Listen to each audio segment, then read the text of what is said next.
आज भाई छोटू सिंह के बयान पर प्रतिक्रिया देना अवश्य भाई हो गया, क्योंकि बात किसी एक आदमी की नहीं पूरे समाज की है और ये हमारे धैर्य को खुली चुनौती है।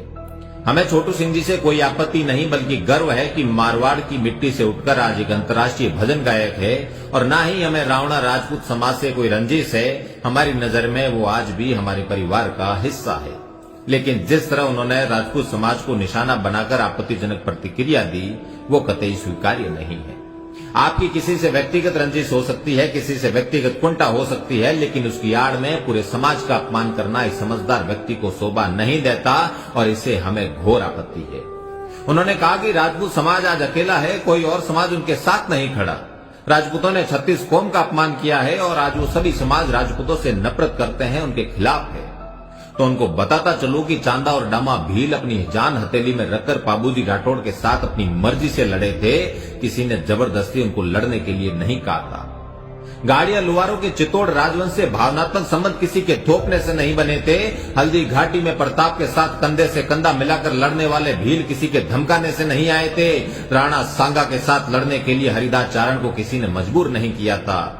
राजपूत समाज को गलत कहकर आपने उस शबरी के निस्वार्थ प्रेम का अपमान किया है, जिसने सालों राम के आने की प्रतीक्षा की और उनके लिए झूठे बेर चक चक कर रखे ताकि कोई कड़वा बेर ना आ पाए।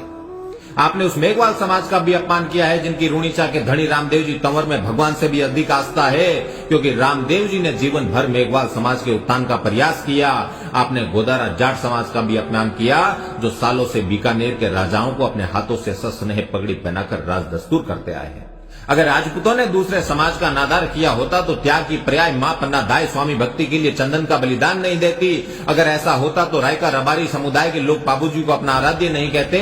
अगर राजपूत दूसरे समाजों का अपमान करते तो लंगा और मंगनिया रजवट के गीत नहीं गाते। शुभ अशुभ अवसरों पर नाई समाज के लोग भागे चले नहीं आते। और राजपूत अगर अपमान की भाषा बोलते तो विवाह में सबसे पहले विनायक जी के रूप में जांगीर समाज के लोग खड़े नहीं होते।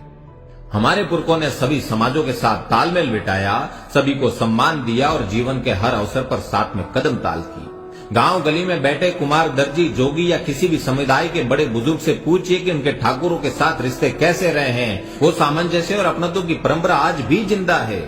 सुतार आज भी तोरण लाते हैं, नाई आज भी दुल्हे के अणवर होते हैं, दर्जी आज भी प्यार से कपड़े सिलते हैं, लोहार आज भी तलवारें भेंट करते हैं और चारण आज भी ठाकुरों के बखान में चंद कहते हैं।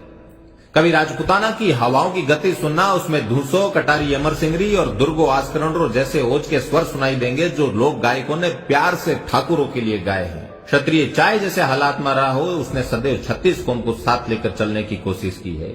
इतिहास इसका गवाह है, वर्तमान इसका जीवंत उदाहरण है, लेकिन भविष्य शायद आप जैसे लोगों की वजह से ऐसा ना रहे। लेकिन एक बात याद रखिएगा, इस दुनिया में सर्व समाज का सम्मान और आदर करने वाला आखिरी इंसान अगर कोई होगा तो वो एक राजपूत होगा।